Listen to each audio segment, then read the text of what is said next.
प्रिय भैया बहनों, आज हम आपको आपकी हिंदी की पुस्तक में काव्य खंड के अंतर्गत तीसरा पाठ दोहा, जो रहीम दास जी द्वारा रचित है, इसके काव्य सौंदर्य और व्याकरण बोध के प्रश्न कराने जा रहे हैं। आपसे अपेक्षा है कि आप इन्हें ध्यानपूर्वक सुने, समझें और इनको फिर अपनी कॉपी में नोट करें। काव्य सौंदर्य और व्याकरण बोध, ये रहीम दास जी के दोहा पाठ के अंत में दिए हुए हैं। काव्य सौंदर्य व्याकरण बोध का पहला प्रश्न है, निम्नलिखित में प्रयुक्त अलंकारों का लक्षण सहित नामोल्लेख कीजिए। इसमें पहली पंक्ति दी गई है, गुणते लेत रहीम जन सलिल कूपते काढ़ी, कूपहू से कहूँ होत है मन काहू सो बाड़ी। अब इसमें हमें अलंकार बताना है। इसमें इस पंक्ति में श्लेष अलंकार है, क्योंकि श्लेष अलंकार का जो लक्षण होता है वो ये है कि जहाँ एक शब्द के अनेक अर्थ निकलते तो वहाँ पर श्लेष अलंकार होता है। इसकी दूसरी पंक्ति है, कवि रहीम पर काज हित संपत्ति संचय सुजान।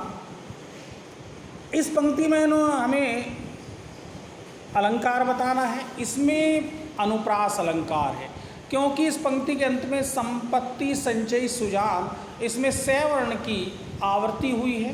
तो जो अनुप्रास अलंकार का लक्षण है कि जहाँ एक वर्ण की आवर्ती होती है वहाँ अनुप्रास अलंकार होता है। तो इसमें इसलिए इस पंक्ति में अनुप्रास अलंकार है। इसके बाद प्रश्न नंबर 4 है, निम्नलिखित मुहावरों का अर्थ लिखकर उनका वाक्य में प्रयोग करना।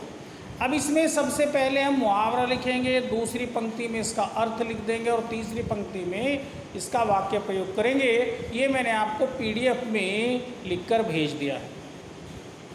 5वां प्रश्न है, निम्नलिखित शब्दों के 3-3 पर्यायवाची शब्द बताने हैं। हमें 3-3 पर्यायवाची बताने, जैसे भुजंग है तो भुजंग के 3 पर्यायवाची बताने। तो इसमें एक पर्यायवाची हो जाएगा सर्प, दूसरा हो जाएगा सांप और तीसरा हो जाएगा विषधर।